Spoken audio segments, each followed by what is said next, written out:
সমুদ্রের বুক চিরে সাদা ফেনা তুলে ঝড়ের বেগে এগিয়ে যাচ্ছে ৩টি ইরানি স্পিডবোট।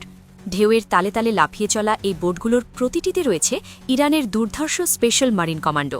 সবার চোখ স্থির, লক্ষ্য একটাই, দূরে দিগন্তের কাছে আবছা দেখা যাওয়া একটি বিশাল কার্গো জাহাজ।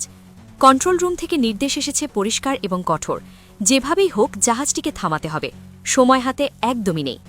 এই শ্বাসরুদ্ধকর নাটকের শুরু হয়েছিল মাত্র কয়েক ঘণ্টা আগে। সকাল তখন প্রায় ৯টা। ইরানের দক্ষিণের একটি অত্যন্ত গুরুত্বপূর্ণ এবং কৌশলগত সমুদ্রবন্দর। চারপাশে সবকিছুই ছিল স্বাভাবিক। কিছু জাহাজ নোঙর ফেলছে, কিছু জাহাজ পণ্য বোঝাই করে গন্তব্যে রওনা দিচ্ছে। শ্রমিকদের কর্মব্যস্ততায় বন্দর এলাকা সরগরম। কিন্তু হঠাৎ করেই বন্দর নিয়ন্ত্রণ কক্ষের রাডার স্ক্রিনে ভেসে ওঠে একটি অচেনা এবং সন্দেহজনক সিগন্যাল। স্ক্রিনে দেখা যায় একটি ছোট মাছ ধরার নৌকা বা ফিশিং বোট অত্যন্ত সংবেদনশীল এবং নিষিদ্ধ এলাকায় ঢুকে পড়েছে।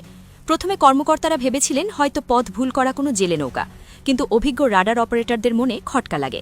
এই এলাকায় মাছ ধরা সম্পূর্ণ নিষিদ্ধ এবং কড়া পাহারার মধ্যে থাকে। তাহলে এই নৌকাটি এখানে কি করছে? পরিস্থিতি আরও ঘোলাটে হয়ে ওঠে যখন রাডারে ধরা পড়ে সমুদ্রের ওপর কয়েক কিলোমিটার উচ্চতায় চক্কর দিচ্ছে দুটি রহস্যময় ড্রোন।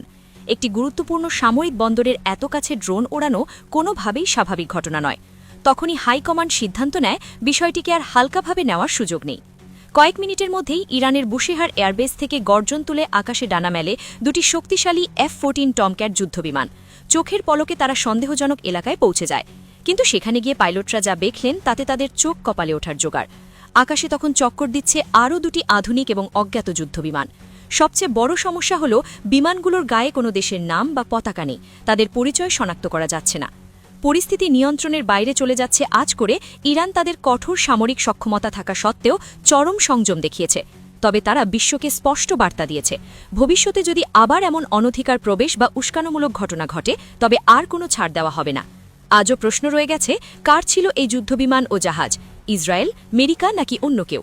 এই নীরবতার আড়ালে কি মধ্যপ্রাচ্যের নতুন কোনো যুদ্ধের ছক কষা হচ্ছে?